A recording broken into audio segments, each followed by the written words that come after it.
Dr. Holly here. Happy Friday. I hope you had a fabulous week, and I hope that you realize that we are about to wrap up third quarter, right? It's hard to believe. For some of us, 2020 has been like the longest year ever. For some of us, it's been the best. Some other ones have had some hardships. But what I wanted to do is just pop on a quick 5-minute video with you all today on things that I recommend you look at for your quarterly wrap up for Q3. And so I have 3 numbers that I want you to look at. Actually, kind of cheated here though, because it's not as simple as 3 numbers. It is pretty simple, but it's actually 3 concepts I want you to think about when you're doing your third quarter wrap up. If you don't do quarterly wrap ups, that's step 1. So first thing I want you to look at now in a chiropractic office, I really think you should be looking at your basic statistics on a weekly, if not at least a monthly container, to compare trends and to set goals and that sort of thing. But I also think that looking at it on a quarterly basis is good as well. So I've heard from a lot of chiropractors that Q1 just like out of the parks, best year ever sort of thing. And then Q2 happened, right, with COVID and coronavirus and everything like that. And some docs, definitely a lot have persevered. Some, have had to make some tough decisions, but some have really been able to, simplify their businesses and make them more profitable throughout these changes, create more automations, and, really just design, forced a little bit more to design what actually is essential in their business. So, I hope that, you can compare those, and not try to get too overwhelmed with that process. I also think it's good year by year to compare quarters.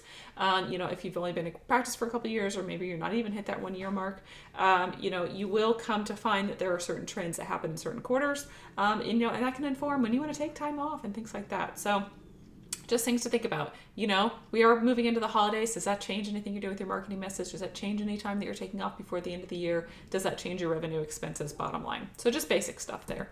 The next thing that I want you to look at, number 2 thing, is if you're doing profit first, we always have to remember to do our quarterly distributions, our allocation changes on the quarterly mark. So what that means is, if you're not familiar with Profit First, I definitely think that you should become familiar with it. And you can reach out to me if you have more questions about that. But what we want to do here is, if you haven't started at these numbers, at these, target percentages, is what we're working towards, right? So if you're not at those numbers yet, how do we get there? We get there on the quarter mark. So we're going to be taking away 1 to 3% per quarter from your OPEX or your operating expenses, and we're going to be moving those into things like profit, ownership pay, taxes.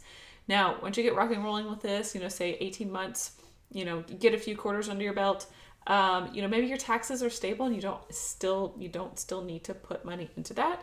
You can move into more advanced methods, or you can just start to pay yourself more, make yourself more profitable. So all good things to look forward to there. But how do I reduce expenses? This is something that's a little bit more advanced. If we're looking to drive profit in business, we have to reduce expenses and increase revenue, right? That's how we get there. So things like, just waiting on doing major purchases.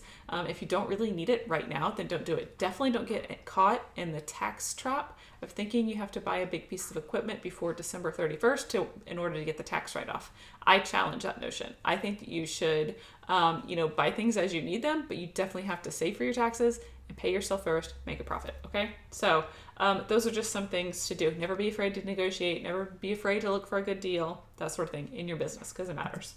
Okay, so number 3, remember we talked about your percentages for your cash flow, your basic stats. You want to do a quarterly wrap up. Number 3 thing I want you to think about is retirement, because we are at the end of the year. Now, I know, like for my IRA, we can still contribute to that, into first quarter of next year, as we're doing our tax planning and that sort of thing. But it is something to think about. I personally actually think it's better if you plan for it, at the beginning of the year, and you allocate it all through the next year. So say if you have an IRA, the max contribution for this year is $6,000. That's $500 a month. It's better to just have that allocated rather than making that cash flow decision at the end of the year. Like, can I afford this? Can I not? But I will tell you, in those first early years, that's how we came to that decision, was that, our accountant asked us, are you putting towards, something that's going to offset your tax liability? Do we need to include that in your return? So we have taken advantage of that, that first quarter distribution for the last year, or contribution for the last year. But those are just things to think about, and especially if you have student loans.